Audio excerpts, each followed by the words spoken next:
세계 곳곳의 지식과 경험을 모아 운수대통이 되려는 저희 팀을 소개합니다.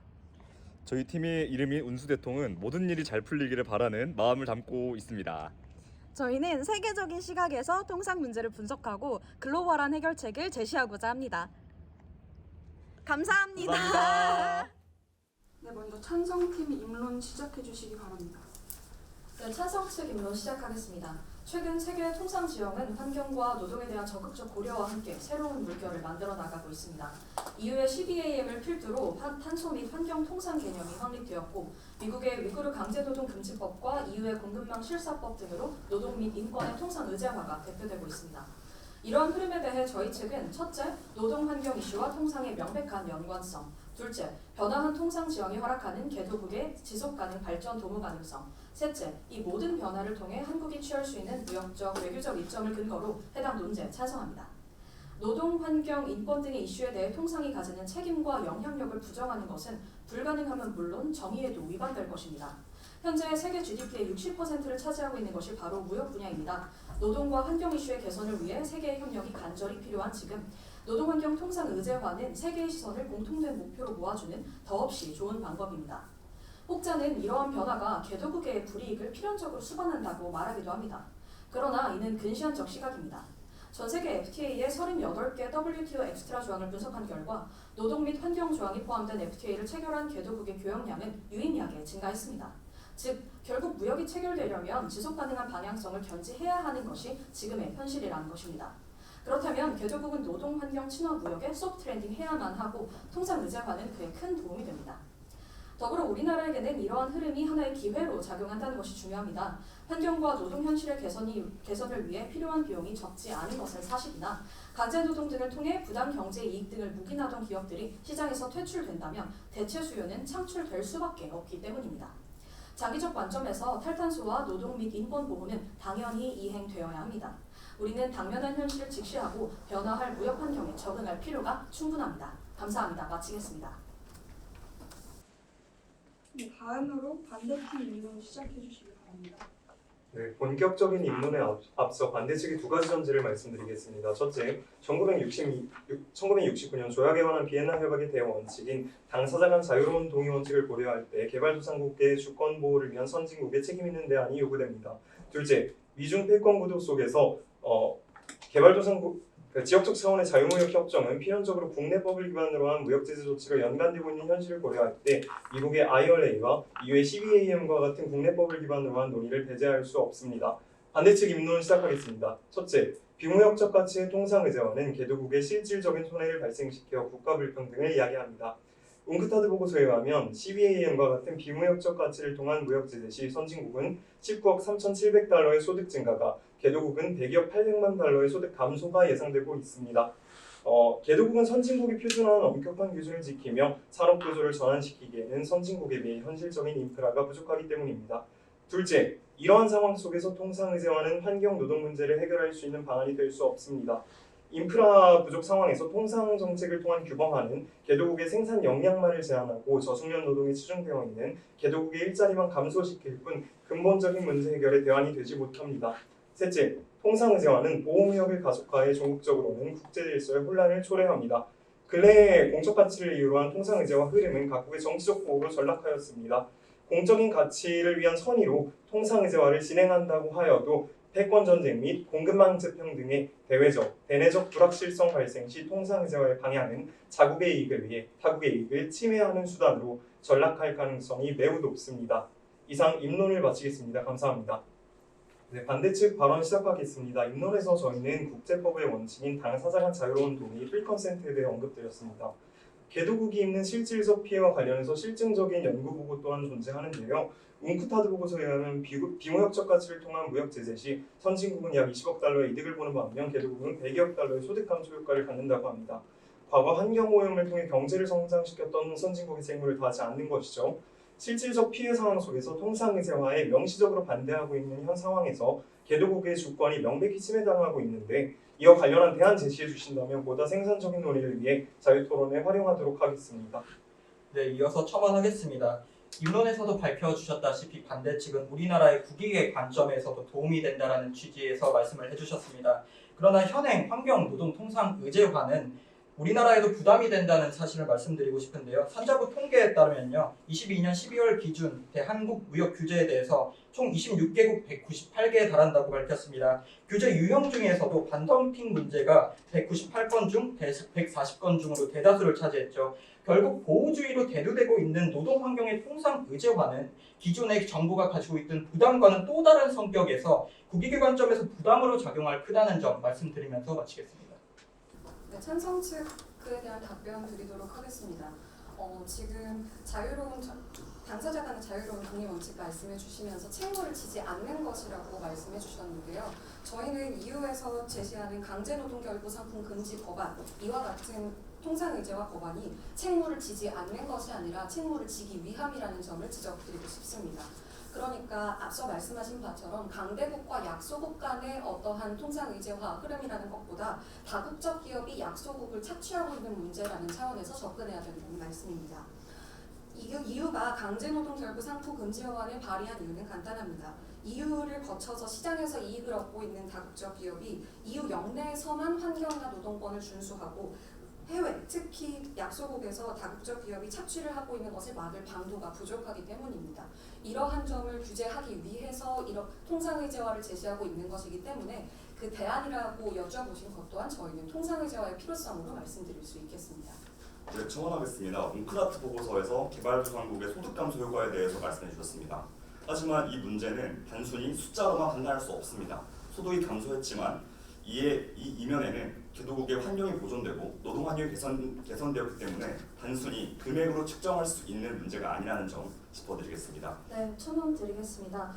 개도국의 일자리가 줄어드는 것이 불가피하다고 짚어주시면서 통상의제화는 근본적인 문제 해결 방법이라고 볼 수 없다 이렇게 지적을 해주셨습니다. 그러나 저희가 생각하는 이 이슈에 대한 근본적인 문제라는 것은 현재 개도국 환경에서 환경과 노동에 관한 법 질서가 공백으로 남아 있습니다. 그러면 이 공백으로 남아 있는 법 질서를 어떻게 하면 올바르게 개도국 경제에 실질적 장기적으로 도움이 되게 선문화를 해나갈 것이냐라는 것이 근본적 문제에 해당을 한다고 생각을 하는데요. 그 관점에서 다국적 기업을 저지할 필요가 있고 그렇기 때문에 필요하다는 말씀 드리고 싶습니다.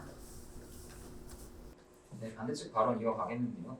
본 토론에서 찬성 측과 달리 저희 반대측은 불확실성의 측면에서 강조를 드릴 수밖에 없을 것 같습니다.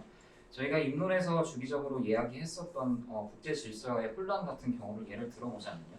지금은 저희가 말씀드렸던 선진국이 개도국을 제재를 가하고 어떤 장벽을 가하는 것을 넘어서 개도국이 스스로 또한 자원 광물을 사용하여서 보호무역적인 장벽을 세우고 있는 상황입니다.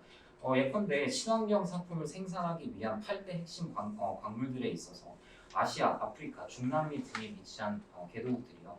이 핵심 광물을 보호하기 위한 약 60여 가지 이상의 수출 금지 및 쿼터 등을 강화하고 있는 추세라고 합니다.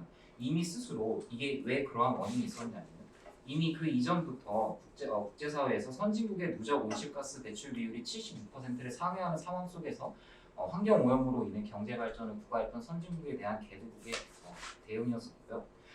과거 수입 대체 산업화를 통해서 개도국이 얻었던 무역상의 불이익을 통해서 이것 또한 선진국이 세운 장벽과 개도국이 세운 장벽 두 가지가 대립하고 있다는 측면에서 이것이 과연 이윤이 예상되는 이윤이 예상되는 통상 의제화인지에 대한 저희는 회의적인 시각을 가지고 있습니다. 네, 첨언하겠습니다.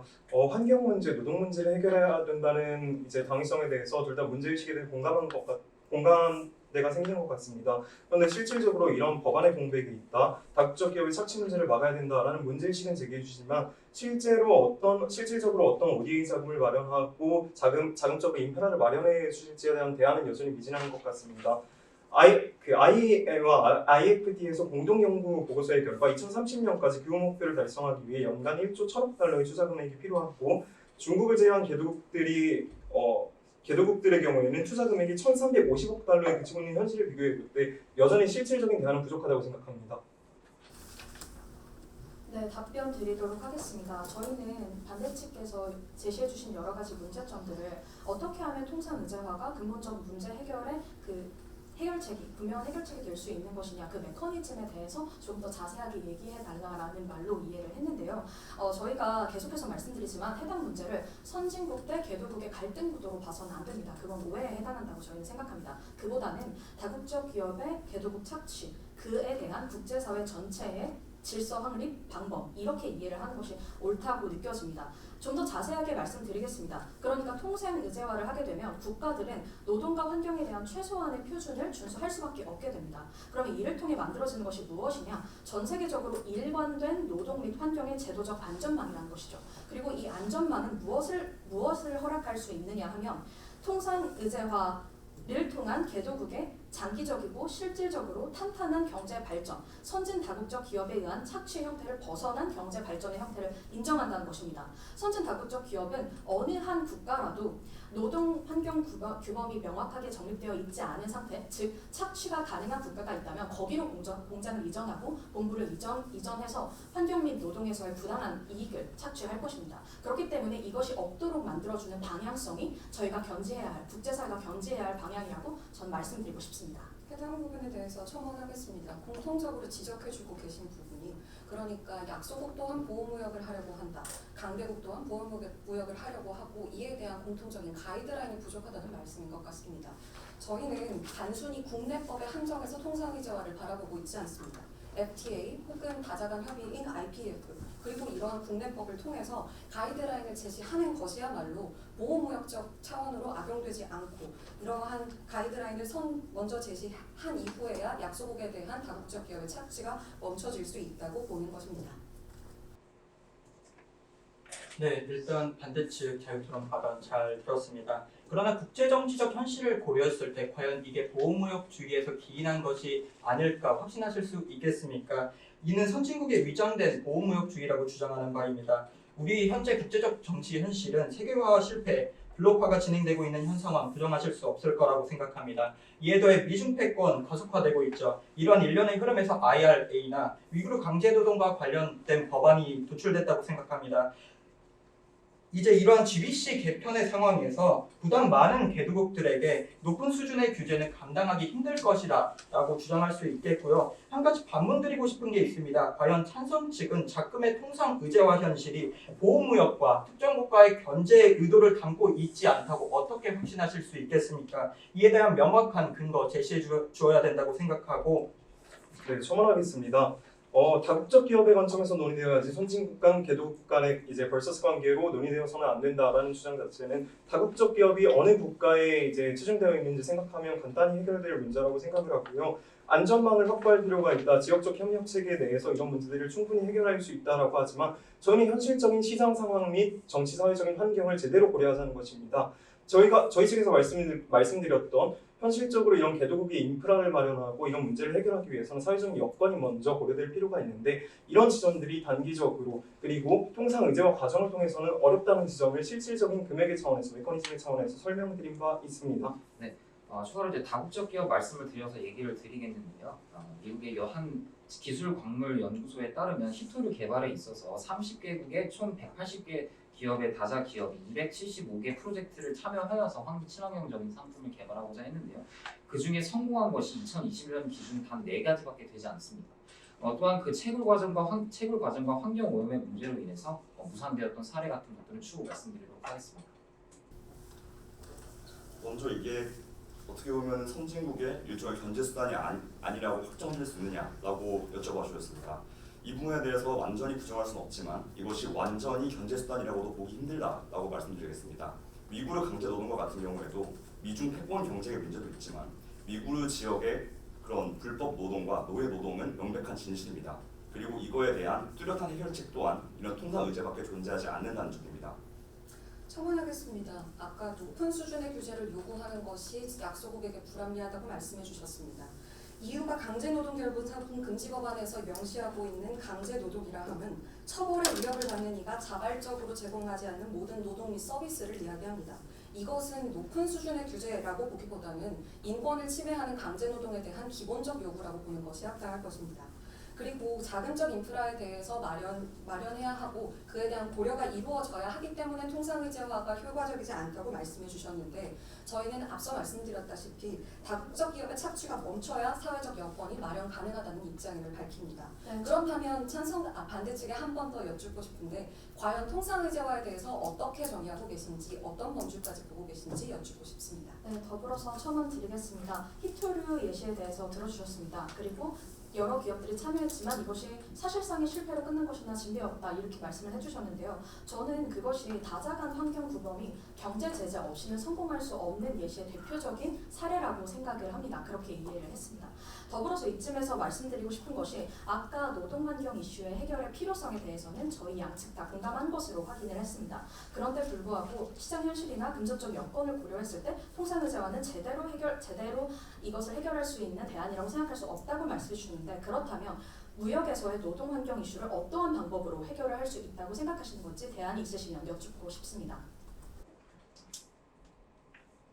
네, 발언 드리겠습니다. 여전히 찬성 측에서는 이제 개도국 대 선진국 간의 개도국의 참여가 절실히 요구되는 상황임에도 불구하고 이것을 단순히 다국적 기업과의 대립 구도로 치환해서 문제를 바라보시는 것 같습니다.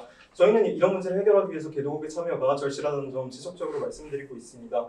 현실주의적인 관점에서 이야기하겠습니다. 찬성 측은 개도국의 합의 없이 단순히 다자주의적인 다국적 기업에 초점을 맞춰서 이런 문제를 해결할 수 있다고 말씀을 하셨지만 광물 자원이 편중되어 있는 상황에서 개도국뿐만 아니라 선진국이 모두 장벽을 세워 자원 민족주의로 귀결될 수 있다는 점, 미중 패권 지속 상황에서 대외적 불확실성이 존재한다는 점, 다변화된 이해관계를 선진국의 표준화된 정책으로 국가 간 긴장 관계를 형성할 우려가 높다는 점에서 찬성 측의 주장은 다분히 낙관적이라고 판단할 수밖에 없습니다.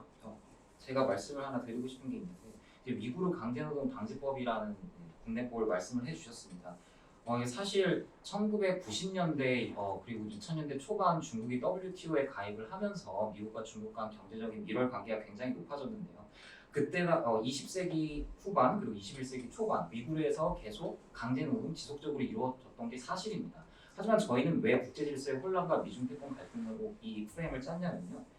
그때 당시에 존재했던 강제노동 만약에 이게 그때 당시에도 없애야 한다고 판단을 했다면 정말 인류 보편의 가치를 고려하였을 때 미국과 중국 간의 가까운 사이임에도 불구하고 제재적인 속성을 가져야 했을 겁니다. 근데 왜 하필이면 지금인지 미중 패권 경쟁 그리고 GBC 재편 등의 국제정치 질서 하에서 논의되어야 한다고 생각합니다. 네, 첨언하겠습니다. 아까 약소국 얘기를 드린 점은요. 환경 문제를 다루는 데 있어서 국가 간의 상대적인 차이를 인정해야 한다는 취지에서 말씀드린 겁니다. 환경 기준은 그 국가가 처한 여건에 따라 다를 수밖에 없음에도 불구하고 특정 국가들이 자국의 국내 환경 기준을 일방적으로 적용한다는 것에 대해 우려를 표한 것입니다. 네, 답변 드리도록 하겠습니다. 저희가 말하는 통상의제화로서 해결될 수 있다는 전망이 다소 낙관적인 것이 아니냐 이렇게 우려를 표해 주셨습니다. 그러나 동시에 개도국 참여가 없이는 해당 문제가 해결될 수 없음에 대해서도 인정해 주셨습니다. 그런 맥락에서 저희의 관점이 너무나도 다자주의적이다 이렇게도 지적을 해주셨는데요. 저희는 오히려 다자주의적 협약만으로는 의정서나 아니면 국제기구의 어떤 조항만으로는 현실적인 해결책에 다다를 수 없다. 그렇기 때문에 경제 제재가 필요하고 그 경제 제재를 성문화하는 과정에서 통상의제화라는 효율적인 방식이 존재한다는 것을 힘주어 설명드리고 있는 것이란 말씀 드리고 있는 것입니다. 더불어서 국가의 모든 액션은 정치적이고 외교적일 수밖에 없음은 당연합니다. 미국의 중국 제재가 통상의제화적 시점으로 봤을 때 의심스럽다 이렇게 말씀해 주셨지만 의도를 의심하는 것보다 결과를 바라보는 것이 더 현명한 시각임을 저희는 제안드리고 싶습니다. 저희 히토류 관련해서 첨언 드리겠습니다. 히토류와 8개 희귀광물에 대해서 말씀해 주셨습니다. 이제 히토류는 일반적으로 개발도상국 지역에 많이 분포되는 게 현실입니다. 하지만 이것의 수출을 통제하는 것이 환경을 위한 것이라고 해석하기는 힘듭니다. 환경을 위한 것이라면 생산 통제라든지 생산 방법 변경 등이 있었어야 됩니다. 하지만 이렇게 수출을 통제하는 것은 오펙의 석유 수출 통제와 다를 바가 없고 이것은 이번 논제에서 거리가 있는 주제라는 점 한번 짚어드리겠습니다. 또한 저희가 아까 통상의제화에 대해서 어디까지 정의하고 계시는지 밝혀달라고 요청을 드렸는데 아직 답을 듣지 못했습니다. 저희가 이러한 요소를 밝혀달라고 여쭤본 이유는 저희는 개도국의 참여나 합의 없이 이러한 통상의제화 정책을 하겠다라고 정의하는 것이 아니기 때문입니다. 앞서 밝혀드렸다시피 FTA나 IPF 등의 협의체에도 충분히 개도국의 참여와 의사반영은 가능하고 이러한 차원에서 충분히 논의가 더 되어야 한다고 봅니다. 또한 환경에 대한 중요성은 시대가 지나면서 바뀌어왔기 때문에 그러한 논의를 20년 전 혹은 30년 전과 달리 왜 하느냐라는 질문에는 어폐가 있다고 생각합니다. 이상입니다. 네, 발언 시작하겠습니다. 저희 반대 측은 환경과 노동 문제 해결책 자체에 주목하지 않고 개도국의 실질적인 피해를 야기할 수 있는 방식의 통상 의제화를 왜 채택해야 하냐는 의문을 드린 것입니다. 우리나라의 경우 사례를 들어보겠습니다. 근로기준법, 불공정무역 행위 조사 등 불공정 노동 관행에 대해서 금지하고 있습니다. 환경부분은 어떨까요? 탄소중립 실천위에서 산업구조 개편 중에 있고요. 우리나라는 자체적인 탄소 배출 거래제도 운영하고 있는 세계 몇 안 되는 국가 중 하나입니다. 이는 통상의제를 하지 않아도 국내법 제정으로 충분히 해결 가능한 사례임을 말씀드리겠고요. 그렇다면 이제 개도국 얘기를 한번 해보자면 대다수의 개도국들은 아까도 말씀드렸다시피 선진국의 높은 규제 수준을 따라가지 못하는 것이 현실입니다. 가령 개도국 중에서도 신흥성장국가로 꼽히는 베트남을 한번 생각해 보겠습니다. 현재 지용도 전산화가 약 60% 정도 구축되어 있을 뿐 토지정보 시스템에 아직 구축되어 있지 못하고 있습니다. 신흥성장국가인 베트남조차 이러한 열악한 인프라, 경제 여건이 미비한 상황에서 더 열악한 개도국들의 상황은 불보듯 뻔할 것입니다. 환경 문제 해결을 위한 개도국의 주권 확보 및 인프라 개선이라는 선결 과제를 도외시한 채 의도가 다분한 통상 의제화를 통해 환경과 문제 해결하자는 주장은 어폐가 있다는 말씀 드리면서 마치겠습니다. 처벌을 드리겠는데요. 그 제재적 속성으로 이제 어떻게든 끌고 와야 된다 이런 말씀을 해주셨는데 제재라는 것은 사실 국내법 체계와 달리 입법자와 수호자가 일치하지 않는 국제법 체계에서는 정말 국제사회 모든 구성원들의 합의만을 담보로 해야만 가능한 일이겠고요. 1997년이었죠. 교토 의정서는 대표적인 탑다운 방식, 그러니까 제재적 속성이 강했습니다. 그런 문제로 인해서 그러한 교토 의정서가 무너졌고 한 20년 동안 환경 관련 규범 메커니즘이 부재했던 것이 사실입니다. 청원하겠습니다. 개도국의 의사를 반영해야 된다는 문제의식 공유해 주셨습니다. 그러나 이들의 이해관계를 어떻게 합치할 수 있을지에 대한 구체적인 대안 여전히 듣지 못한 것 같아 다음 턴에 얘기해 주신다면 감사하겠습니다.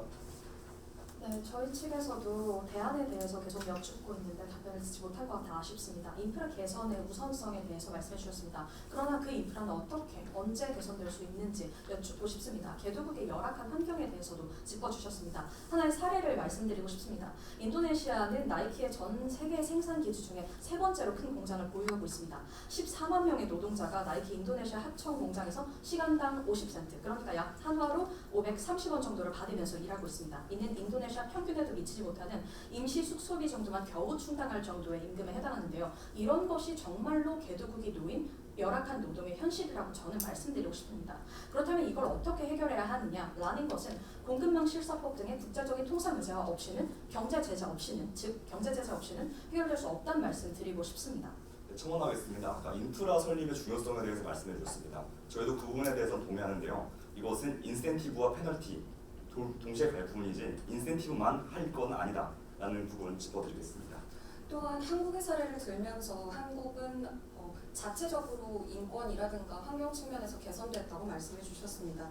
그러나 저희 한미 FTA 맺을 때 자동차 배기가스 배출 기준 EU 기준에서 가져왔습니다. 이처럼 저희는 선진국 차원에서 통상의제화를 통해서 제시하는 가이드라인이 오히려 약소국이라든가 개도국의 발전에 더욱더 도움이 될 수 있다는 점에 초점을 맞춰서 설명드리고 있는 겁니다. 네, 저희 발언 시작하겠습니다. 저희가 대안을 제시하지 못하셨다고 말씀하셨는데 이제 인프라를 확충할 수 있는 정보 역량화에 대해서 방금 토론자께서 말씀을 하셨다고 생각을 하고요. 저는 이제 발언이 얼마 남지 않았는데 산성 측에 도움이 될 만한 이야기를 좀 해보겠습니다. 2022년 대외경제정책연구원의 정책에 따르면 통상의제화를 진행했을 경우 환경과 노동의 이행률이 각각 30%, 10%가량 올라갔던 사례가 있습니다. 그런데 문제는 이 대전제 자체가 현실에 부합하지 않는 무역과 비무역 조치를 구분하고 실증 분석을 했다는 것이죠. 현실을 반영하지 못하는 것입니다. 정합성이 떨어지는 이런 단편적인 결과에 우리가 매몰될 것이 아니라 저희가 지속적으로 말씀드렸던 불확실성하에서 어떤 것이 최선의 대안인지 어떤 것이 개도국의 주권을 보호할 수 있는 대안인지 강구해야 될 시기라고 말씀드리면서 발언 마치겠습니다. 감사합니다. 네. 발언 드리겠습니다. 인프라 확충 대안에 대해서 말씀해 주셨다고 이야기를 하셨지만 지금까지 현실적으로 어떻게 그게 가능한 것인지, 금전 조달이 어떻게 가능한 것인지 듣고 싶습니다. 사실 지금까지 제도 정비조차 되지 않아서 선진 다국적 기업이 법적으로 아무런 문제도 되지 않으면서 개도국의 환경과 노동력을 착취하고 있었던 것이 자금의 현실이었다는 점, 그리고 그것을 해결할 수 있는 건 현실적으로 통상 의제화뿐이라는 점 강조드리면서 마치겠습니다. 우선 건설적인 토론을 진행했던 양측 그리고 심사위원분들께 깊은 감사의 말씀을 드리면서 마지막 발언을 진행해 보도록 하겠습니다. 찬성 측의 가장 큰 입장을 한마디로 정의하자면 제재로 인한 통상 의제와 비교될 수 있을 것 같습니다. 하지만 제재라는 속성은 인류 보편에 갇힌 환경과 그리고 노동 문제와 결부되기가 어렵다는 점으로 먼저 시작을 해보고 싶습니다. 제재라는 것은 아까도 말씀드린 것처럼 그 속성 자체가 그 제재의 대상이 되는 사람들의 합의를 통해야만 가능한 일일 것입니다. 예컨대 국내법적인 속성에서는 성범죄 관련된 것들이야 누구나 동의하는 사항이 있지만 국제법이라는 그리고 국가 체제가 반드시 국익과 생존을 추구한다는 측면에서는 각국의 이해관계가 매우 상이하기 때문입니다.